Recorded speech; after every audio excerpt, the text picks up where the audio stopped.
কিন্তু দুর্ভাগ্যের বিষয় হলো এই ডেমরা যাত্রাবাড়ি কদমতলীর ভাগ্যের পরিবর্তন হয় নাই।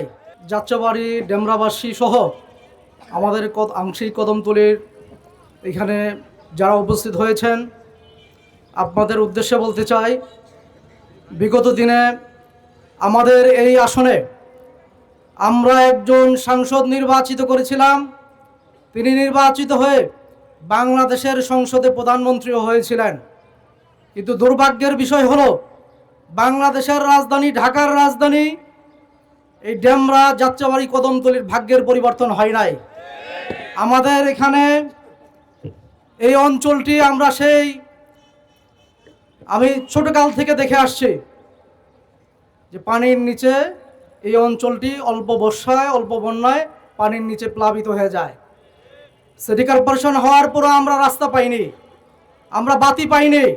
এই অঞ্চলের মানুষের মৌলিক সমস্যা গ্যাসের সংকট, সেটা সমাধান হয়নি।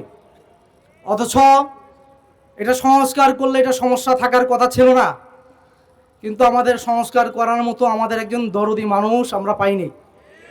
আমাদের এই অঞ্চলে চাঁদাবাজির সমস্যা রয়েছে, আমাদের এই অঞ্চলে বিভিন্ন ধরনের সংকট রয়েছে।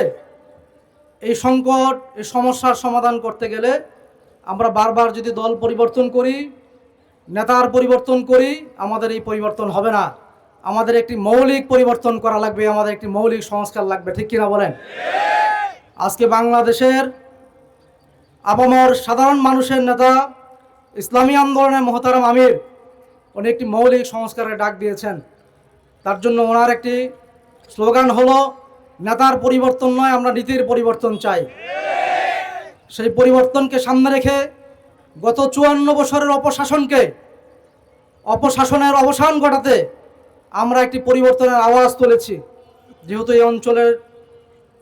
এই অঞ্চলে আমার বাড়ি, এই অঞ্চলে বসবাস, এই অঞ্চলের সন্তান আমি, অতএব এই অঞ্চলের সমস্যা এবং সংকটগুলো আমি জানি।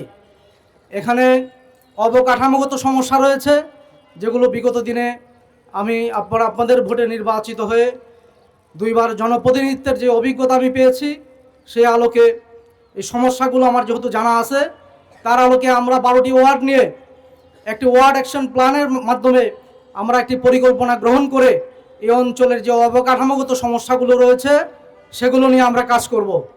আমাদের এই অঞ্চলে আমরা জানি আমাদের জলবদ্ধতা সমস্যা, আমাদের রাস্তার সমস্যা, আমাদের ড্রেনের সমস্যা।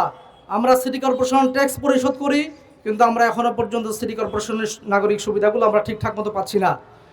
তো এই জায়গাটাতে আমি আপনাদেরকে প্রতিশ্রুতি দিতে পারি, আল্লাহ রাব্বুল আলামিন যদি আমাদেরকে নির্বাচিত করে, তাহলে জনগণের নাগরিকদের এই সেবাগুলো আমরা নিশ্চিত করব ইনশাআল্লাহ। জনগণের কাছে আমাদের দায়বদ্ধতা থাকবে। আমরা জনগণের দেওয়া ভোটকে আমরা আমানত মনে করব, কথা দিচ্ছি। যারা ব্যবসায়ী, আমরা আপনাদেরকে কথা দিচ্ছি, আপনারা এই অঞ্চলে নিরাপদে ভালো মানুষরা যদি এগিয়ে না আসে, তাহলে আমরা নির্বাচিত হয়েই বা করবোটা কি বলেন? আমরা তো দুর্বৃত্তদের উপর নির্ভরশীল হতে হবে।